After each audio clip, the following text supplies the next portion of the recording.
You're listening to episode number 16 of the Transform Your Life from the Inside Out podcast. And in this episode, I'm going to talk about something that I'm sure almost every one of you can relate to. And that is the big question of why can I not stay committed to things? If you've ever wondered why it's so hard for you to stay committed to diets and exercise routines and work activities or whatever, you're going to love this episode because I'm going to answer the question that I got from Angie, and that question is, why do I keep struggling with commitments and quitting on myself? Stay tuned. Hi, I'm Jim Fortin, and you're about to start transforming your life from the inside out with this podcast. I'm widely considered the leader in subconscious transformation, and I've coached super achievers all around the world for over 25 years. Here, you're going to find no rah-rah motivation and no hype, because this podcast is a combination of brain science, transformational psychology, and ancient wisdom all rolled into one to take your life to levels you've never thought possible. If you're wanting a lot more in life, to feel better, to heal, to have peace of mind, to feel powerful and alive, and to bring more abundance and prosperity into your life, then this podcast is for you because you're going to start learning how to master your mind and evolve your consciousness. And when you do that, anything you want then becomes possible for you. I'm glad you're here. So the question that I'm going to answer this week is from Angie, and her question is, why do I keep quitting on me and struggling with commitment? Her email is really very short. It is, I am 56. I am an ERRN. I've been that for 28 years. I'm divorced from a poor family. I keep sabotaging myself, make money then lose it, make friends then drive them away. And by the way, if I'm a little sketchy in my patter, it's because I'm just reading her email verbatim. Many times people just actually send very choppy emails. Have started numerous growth and development books and courses, but usually only make it 3 days. All right. So some questions here about, this very short email is you started with your age, Angie, and I'm curious why you started with your age. Coaching at the level that I do and being the kind of coach that, and the way that I coach is when I watch people, when I'm coaching, everything they say or don't say, or even how they structure their communication, tells me something about them. And what I'm curious about is, why didn't you just ask, well, why do I keep quitting on myself? So you gave me a very choppy background. But what I'm curious about is there some part of you judging yourself based upon your age? And do you have some belief that based upon your age, you should have already mastered this or be at a different place in your life when it comes to keeping your commitments? So I was curious about that. Next, you mentioned that you were divorced. So what I'm curious about is, how does that play into your question? But I don't have any background here. I mean, were you like keeping commitments in your relationship? Were you not? Do you feel like you're not the kind of person who can be committed? So I'm not quite sure why you're asking that. And then you mentioned that you're from a poor family. Another question I have is, how is that related in your mind to being committed? So I don't have enough back information from you to be able to answer more extensively, but I'm just curious as to how come you're adding, or what about these stories was important for you to add into your original question. Okay, you also mentioned that you've started numerous personal development, personal growth books, and you quit after 3 days. This is a really, really simple answer, and this is probably going to apply in one way to another to pretty much everyone listening to this episode. I once had a question in TCP, which is called Transformational Coaching Program, which is my signature program, and it was literally a couple of months ago, and she said, Jim, her question was simple.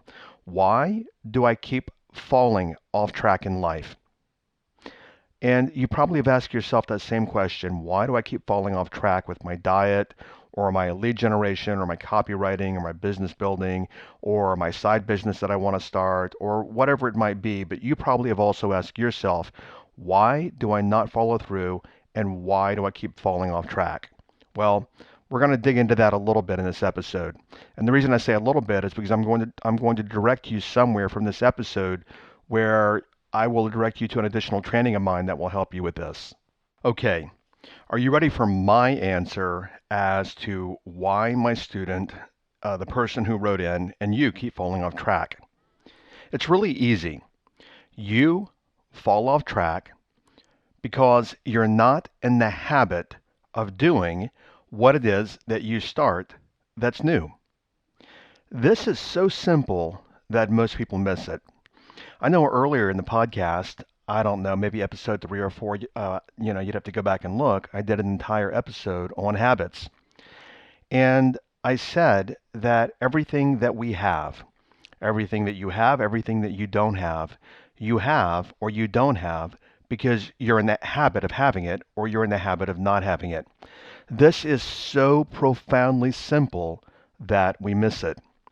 And speaking of missing, I know that when I said that in the episode, a lot of people are like, yeah, you know what? That makes a lot of sense. I get that.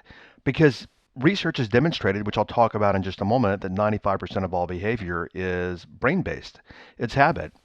And we understand that. And people are like, yeah, you know what? That makes a lot of sense as I'm listening to this. And, oh, yeah, yeah, I get it. And then what do? 2 minutes later, they forget it and they go right back in their old behaviors again. And then they wonder why they're stuck in their ruts. Of course, listening to a podcast, we assimilate that in a different way than reading a book. But I see this, and I've seen it for so many years. What people do is they'll read a book. I remember a friend of mine many, many years ago. She read the book, The Four Agreements by Don Miguel Ruiz. And she's like, oh my gosh, this is an amazing book. It's an amazing book. And the irony is just because you like a book or you like some content in a podcast doesn't mean that you can demonstrate it.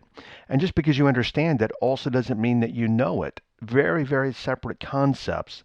So when I say that everything, 95% of what you do, is a habit, and look at your days. You go through your days on habit. Like I mentioned in the habit episode, you drive all the way across town, you drive on a familiar road, you get there, and you're like, how did I get here? Well, easily. It wasn't your conscious attention that got you there. It was your brain-based habits, muscle memory, and also your unconscious mind driving you there. So I'm going to say it again and listen very carefully. Everything you have is because of your habits. Everything that you don't have is also because of your habits. And if you look at your life, you look at your entire life, your days are one habit to another, day in, day out, week in, week out, month in, month out, year in, year out. That's why many people will say things like, you know what, I've been trying to do something to start a business or whatever, and I've done it for years, and I'm not getting the results that I want. Well, that's plain and simple. It's because you haven't changed the habits. You change the habits, the outcomes automatically change. Look at simple examples in your own life. If you're very, very trim and fit, look at your habits, because your habits create the outcome. If you're always broke and you never have any money, that's nothing more than a habit of thinking and behavior. That's all that it is. You are simply in the habit of being broke. If you're active, listening right now, if you're active, look at how active you are. I mean, if you're one of those people that you go biking every day or running or cardio or Pilates or whatever you do, notice that if you're in the habit of doing it, you're in the habit of doing it. And if you're sedentary, then guess what? Sedentary. I said it there. I didn't get the word right. Sedentary. Then guess what? You are also in the habit of that. You literally do the same habits every single day. Look at your relationships. They followed habit patterns. If you're a couch potato, well, I guess that's sedentary also, but that's a habit. Please, whatever you're doing, just stop for a second, unless you hear me say all the time, unless you're driving or in traffic. Habit. Habit. Habit. Everything in your life is driven by your habits. Now, I did mention in the earlier habit episode that there was research done in 2008 at the Max Planck Institute in Leipzig, Germany, one of the foremost research institutes in the world. And what they discovered, I'll keep this really simple, is they put people in an fMRI machine, a functional magnetic resonance imaging machine. And they had them make a decision by, pushing a button on a clicker, pick A or B. Watching blood flow in the brain, what they discovered is that the brain made the decision of the participant before the participant was even consciously aware that his decision was being made. So what this indicated, what it showed very clearly, is that your brain makes your decisions for you, even if you think you are in the conscious process of making a decision. All of us, for the most part, operate on autopilot. I also want to add there, it doesn't mean that we don't have free will. It doesn't mean that we are robots. What they also discovered is in a nanosecond before the habit was executed, we had a conscious opportunity to redecide on whether or not we wanted to actually execute that behavior slash habit. So we're not robots. We do have free will, but this is vital you get. Hopefully, if you didn't get it, in the first habit episode, you're getting it now. Is we work on brain-based autopilot. Something else I want to add here very, very quickly because there's no need for me to rehash it. It's all in the episode on habits. Is habits are actually reptilian brain, which is the oldest part of the brain. You've heard me mention the reptilian brain, the mammalian brain, which is the limbic system, and the prefrontal cortex, which is the thinking part of the brain. Many people actually try to, air quote, think about their habits, and habits are simply just rote, neurological functions. This being said, I want you to clearly understand this. You are not your habits. What I mean by that is most people personalize their habits. For example, a person could say, I am a smoker. No, you're not a smoker. You are a human being who is in the habit of smoking.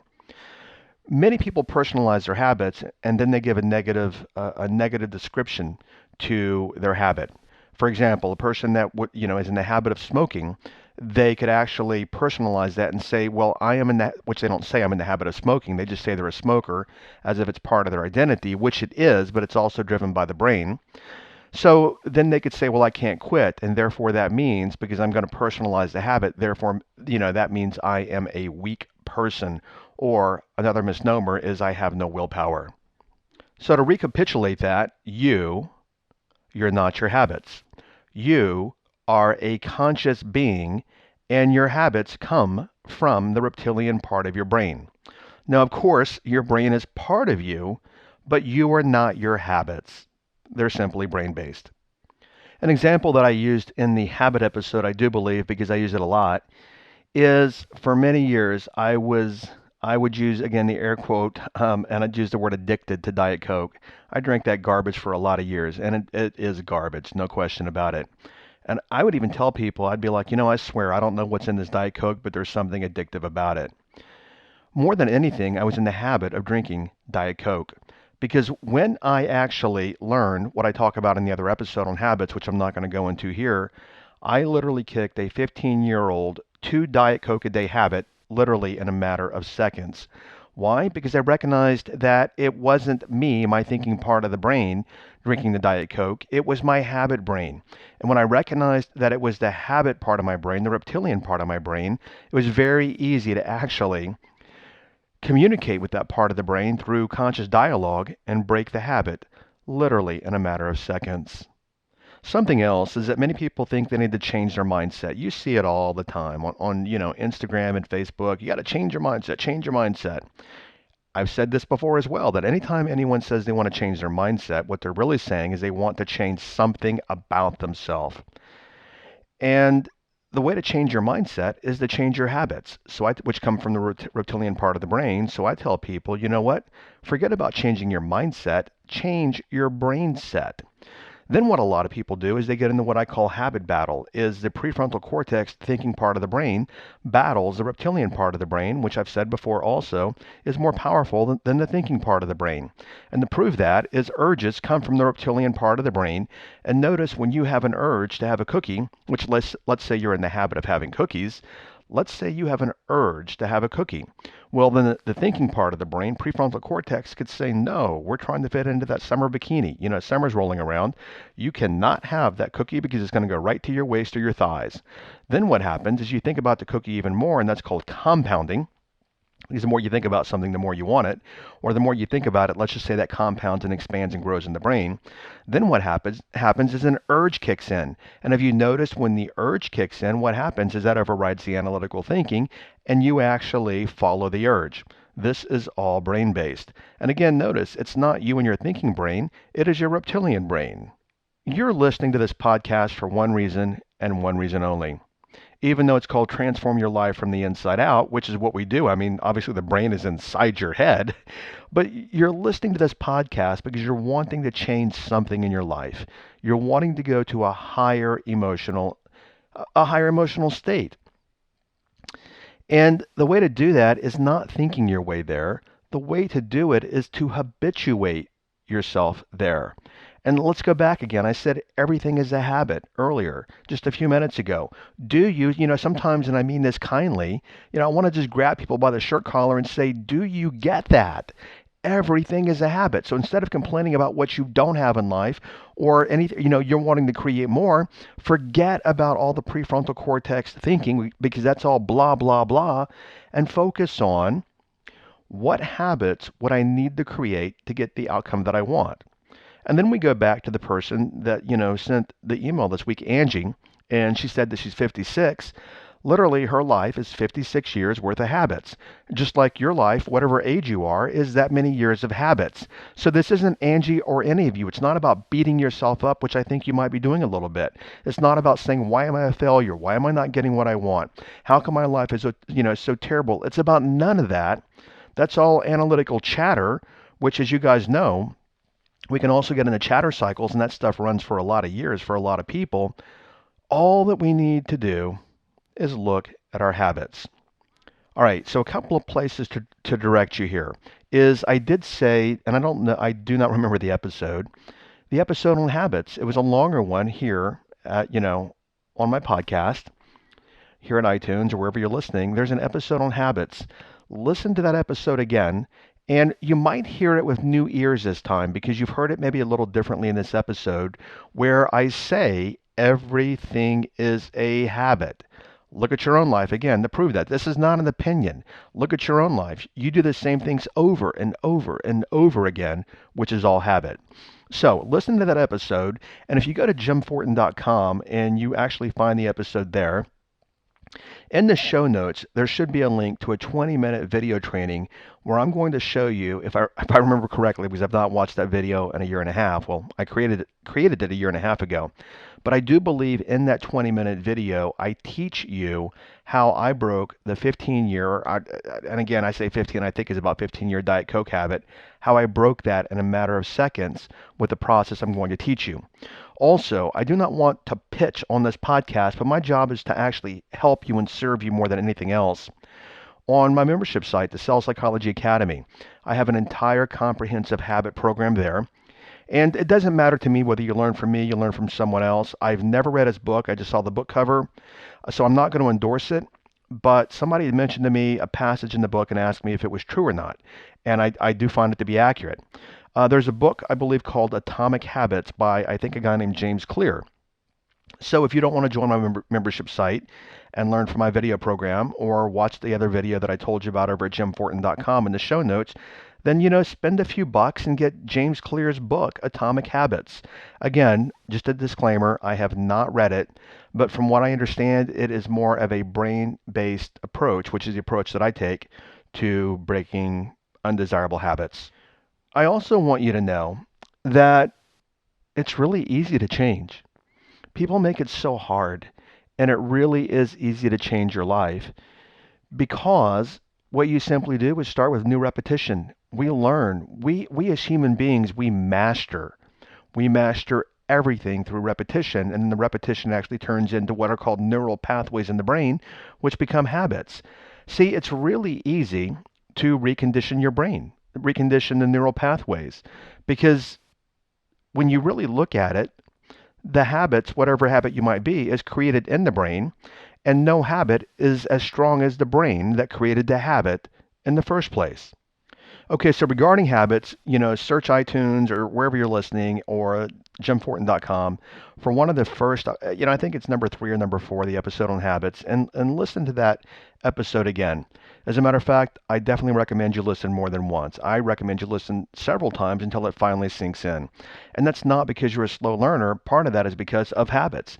The reptilian part of the brain does not like to change. The reptilian part of the brain creates habits for a reason.